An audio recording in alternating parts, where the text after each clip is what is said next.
Sekarang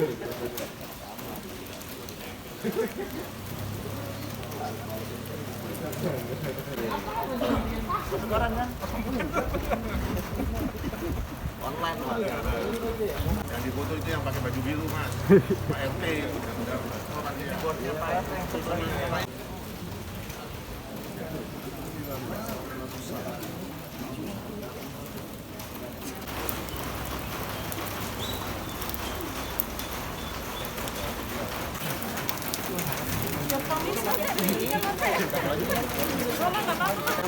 Nggak nyampe, lepas aja. Udah ganti yang baru.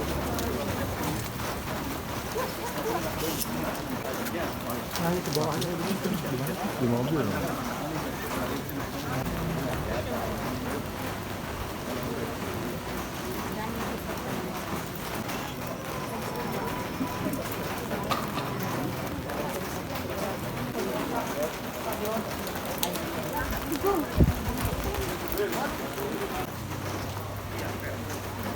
Ada masuk.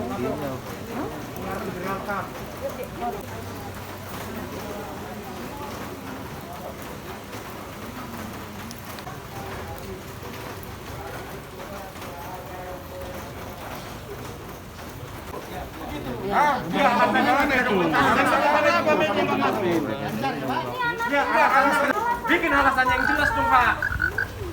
Bapak kok jadi nginin pelaku sih, Pak? Ini anak. Polisi. Udah, alasannya nggak bisa dokumentasi kenapa, Pak? Kenapa media nggak masuk? Ini anak. Ya, alasannya kenapa nggak bisa dokumentasi apa? Alasannya Bikin alasan apa, yang jelas Bapak? dong, Pak. Bapak kok jadi nginin pelaku sih, Pak? Ini anaknya, Pak, keluarganya. Enggak, alasannya nggak bisa dokumentasi dari sini kenapa? Tulang gimana Udah, jelasin sih dulu, Pak. Mama aku itu. Ya enggak, masalahnya ini nggak bisa dokumentasi.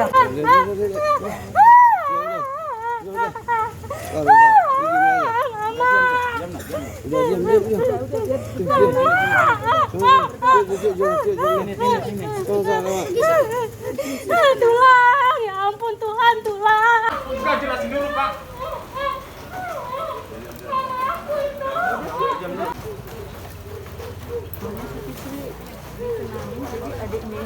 Tadi kan tidak ada komentar. Ya, saya janji. Itu makanya tadi kan saya janji. Dia bilang sampai di sini aja. Ya. Yang jelas begini. Mana? Iya. Iya, ayo. Ya sama-sama. Pak ini juga. Danau. Ini dokternya. Ini dokternya.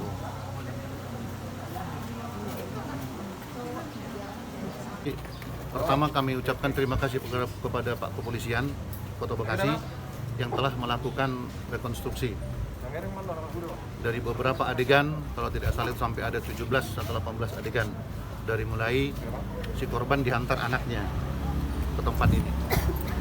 Hanya saja memang kami lihat ada beberapa yang di BAP itu tidak dilakukan.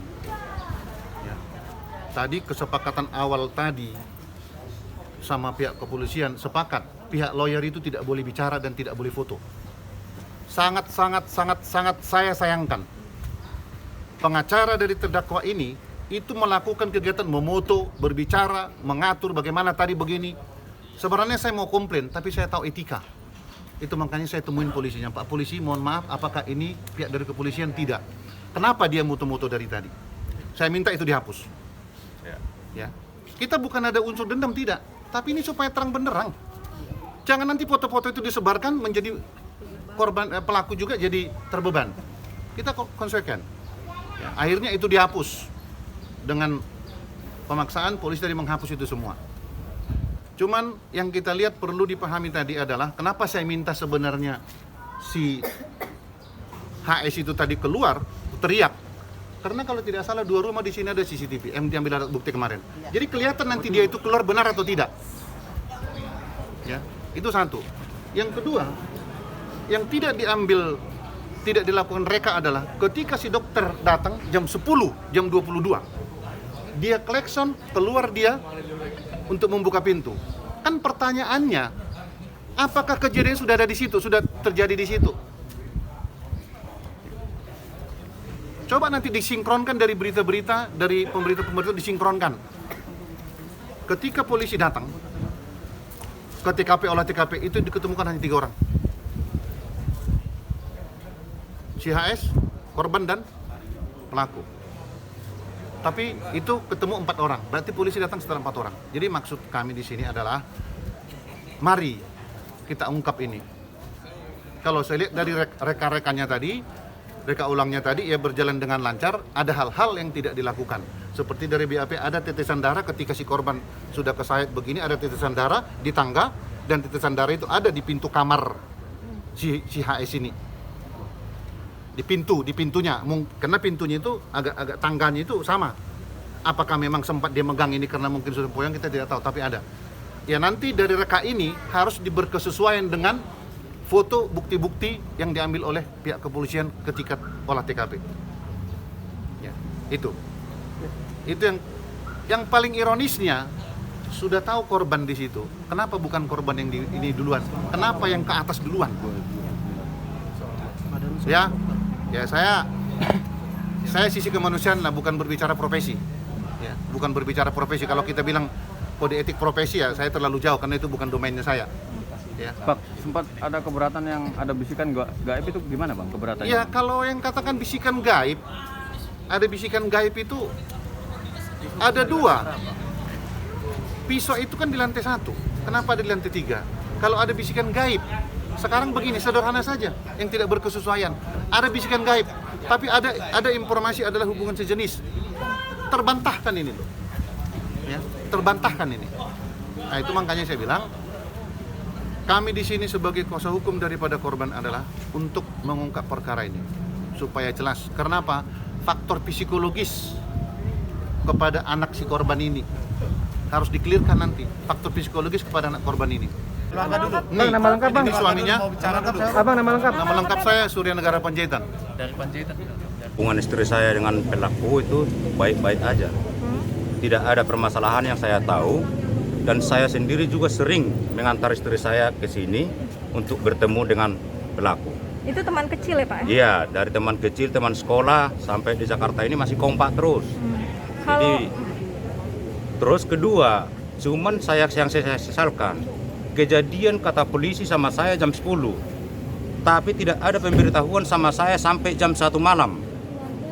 Kalau tidak saya cari istri saya teleponin, tidak ada pemberitahuan sama keluarga. Terus rencana yang 3 jam ini apa? Itu yang jadi pertanyaan sama saya. Pak, saat kejadian istri Bapak pamit ke Bapak itu kemana Pak? Saat kejadian itu siangnya pamit cari saya, tapi dari jam 10. Jam 10 pagi bolak-balik telepon ini pelaku sama istri saya untuk bertemu di sini. Padahal baru kemarinnya itu bertemu. Dan ada buktinya di handphonenya, ada panggilan tak terjawab sampai 9 kali, kalau enggak 10 kali. Tidak bisa ditelepon istri saya, ditelepon anak saya yang paling gede di kerjaannya. Gimana caranya hubungin mama? Akhirnya anak saya hubungin saya. Terhubunglah sama istri saya.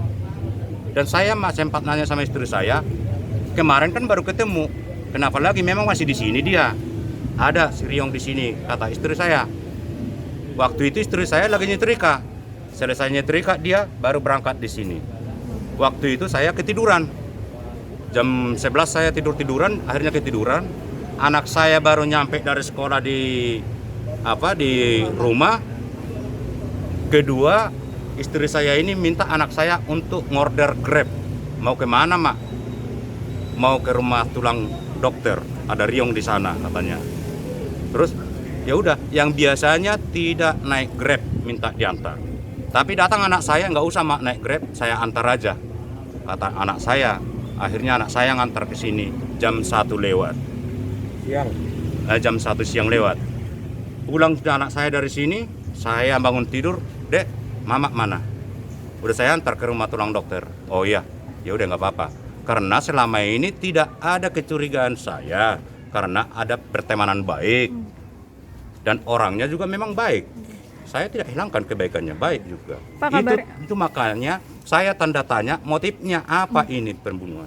Pak, kabarnya kan istri Bapak sempat dikerokin ya Pak ya sama pelaku. Itu Oh, kalau memang itu sakit saya apa nggak gimana? percaya. Kalau itu saya nggak percaya. Karena kenapa? Istri saya itu tidak pernah minta tolong orang untuk dikerokin, untuk berobat, untuk apa, selalu sama saya di rumah ya. Kalau itu saya nggak percaya. Karena kenapa? Istri saya itu tidak pernah minta tolong orang untuk dikerokin, untuk berobat, untuk apa, selalu sama saya di rumah ya. Jadi kerokan itu adalah bekas kerokan ponakan saya dari rumah saya. Memang lagi sakit ya Pak? Sebelum kejadian. Sebelum kejadian udah dikerokin ya Pak? 4 hari sebelum kejadian peristiwa pembunuhan. Ya. Jadi itu di rumah itu. Di rumah ada ya, Pak? saksinya, ada yang ngelihat. Artinya Pada pas saat datang ke rumah ini dalam kondisi sudah sehat gitu Pak? Sehat, dan istri saya itu berangkat dari rumah tidak ada keluhan sakit apapun. Oke. Dan mengeluh, kalau istri saya itu ada mengeluh sakit apapun, sedikit pun penyakitnya, dia tidak bakalan pernah keluar dari rumah karena zaman COVID sekarang. Oke. Setelah melihat rekonstruksi ini dari pihak keluarga gimana Pak? Udah puas atau Kalau saya sih tidak merasa puas karena keluarga tidak dikasih masuk.